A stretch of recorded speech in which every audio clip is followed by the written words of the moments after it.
First chapter है the fun they had.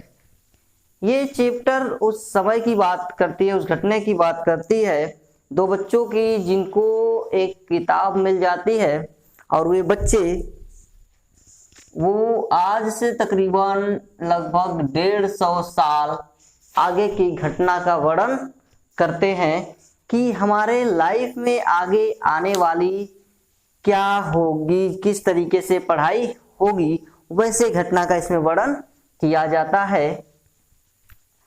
इसमें इस स्टोरी में द फन दे हैड में कैसे घटना का वर्णन किया जाता है, वैसे घटना का वर्णन किया जाता है से आज से लगभग 150 साल बाद की घटना का, फ्यूचर की घटना का। जैसे हम लोग आज स्कूल में जाकर के पढ़ते हैं, टीचर्स आते हैं पढ़ाते हैं, हम लोग कमरे में बैठ जाते हैं, बेंचेस लगी होती हैं, हमारे पास बैग्स होते हैं और पढ़ने के लिए क्या होता है, लिखने के लिए हमारे पास ये व्हाइट बोर्ड है यहाँ पे, तो स्कूल में ब्लैक बोर्ड होता है, ठीक है।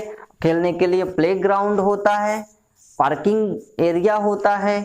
तो इस पूरी चैप्टर्स में यही बताया जाएगा कि यहाँ पर द फन दे हैड में आज से लगभग 150 साल बाद ये सभी चीजें नहीं रहेंगे, ना कोई स्कूल होगा, ना कोई क्लासरूम होगा, ठीक है।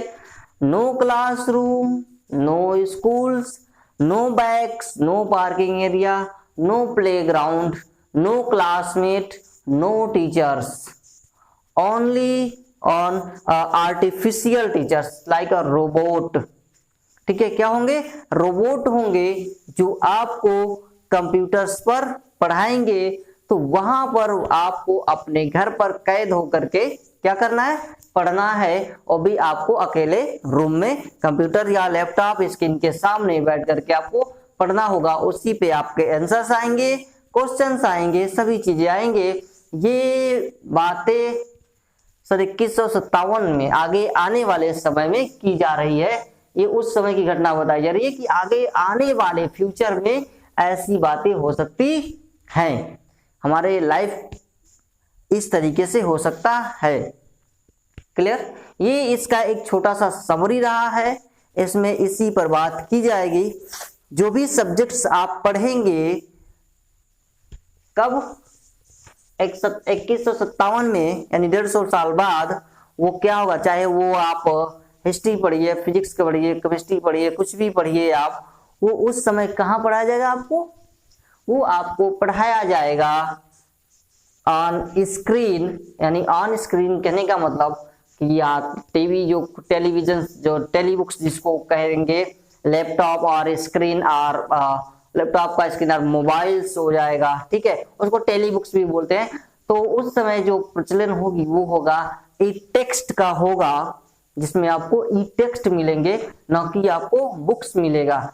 आपको ई बुक्स मिलेंगे। क्या मिलेंगे? ई बुक्स मिलेंगे, इलेक्ट्रॉनिक बुक्स, यानी सब कुछ आपके मोबाइल यानी आपके लैपटॉप के स्क्रीन पर, आपकी टेलीबुक्स के स्क्रीन पर देखने को मिलेंगे। तो यही पूरी टोटल समरी है इस पूरे चैप्टर्स की। तो इसी के बारे में बात करने जा रहे हैं। तो आइए इस वीडियो को यहाँ से शुरू करते हैं, इस चैप्टर को शुरू करते हैं। अब तक हमने केवल क्या जाना? इस चैप्टर की समरी के बारे में जाना है, ठीक है। क्लियर? तो चलिए शुरू करते हैं। देखिए कह रहा है कि मर्जी even wrote about it that night. कह रहे कि मर्जी एक रात, मर्जी जो है, इसमें दो बच्चे हैं, एक का नाम मर्जी है और एक का नाम क्या है? टॉमी है। दो बच्चे हैं। तो जिसमें मर्जी एक रात बैठी हुई होती है और वो बैठ करके अपने डायरी में लिखती है। क्या करती है? अपनी डायरी में लिखती है। एक रात कहती है कि मर्जी रोट अबाउट, मर्जी उस रात अपनी डायरी में लिखती है, उसकी हेडिंग डालती है। क्या लिखती है? ऑन द पेज हेडेड 17 मई 2157। क्या लिखती है? 17 मई 2157 का डेट डालती है और लिखती है क्या कि सी रोट, यहां पर देखिए लिखती है she wrote Tommy today Tommy found real book. क्या लिखती है वो? कि टॉमी को एक वास्तविक पुस्तक मिलती है। क्या? मर्जी एक रात बैठी हुई होती है और वो अपने पुस्तक यानी डायरी में, सॉरी किसमें, डायरी में, अपनी डायरी में वो पेज पर लिखती है, जैसे क्या लिखती है वो, 17 मई 2157 का डेट डाल को लिखती है कि आज टॉमी को एक वास्तविक पुस्तक मिलती है। Tommy found a real book, Tommy को एक वास्तविक पुस्तक मिली। कौन लिखा ये? मर्जी ने लिखा। क्या कहा कि टॉमी को एक वास्तविक पुस्तक मिली। क्या लिखा? आपको ये डेट याद रखने हैं, 17 मई 2157। क्लियर? चलिए आगे बढ़ते हैं।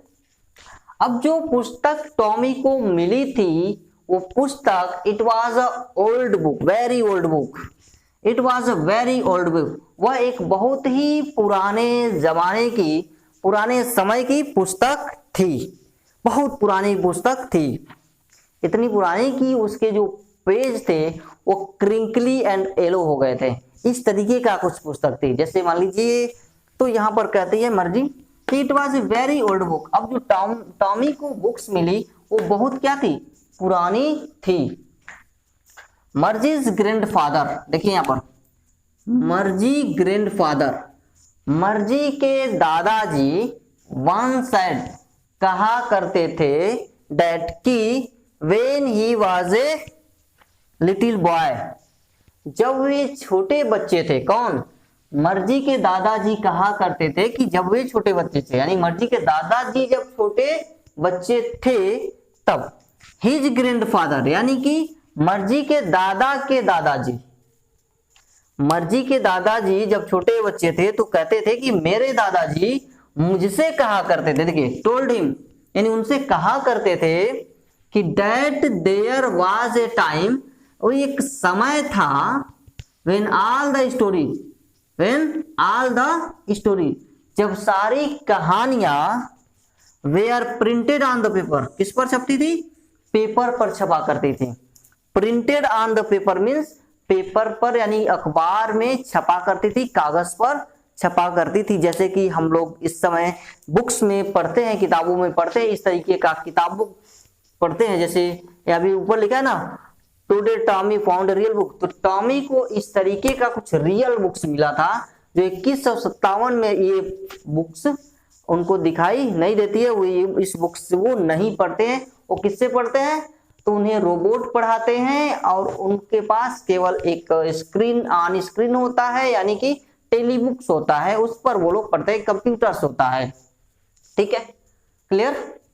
तो ये कह रहा है यहाँ पर कि जो मर्जी के दादाजी, मर्जीज ग्रैंडफादर, मर्जी के दादाजी वन साइड कहा करते थे दैट कि when he was a little boy his grandfather, जब वे क्या थे? छोटे थे, तो उनके दादाजी उनसे कहा करते थे कि एक वो समय था, व्हेन ऑल द स्टोरी, जब सारी कहानियां वे प्रिंटेड ऑन द पेपर, किस पर?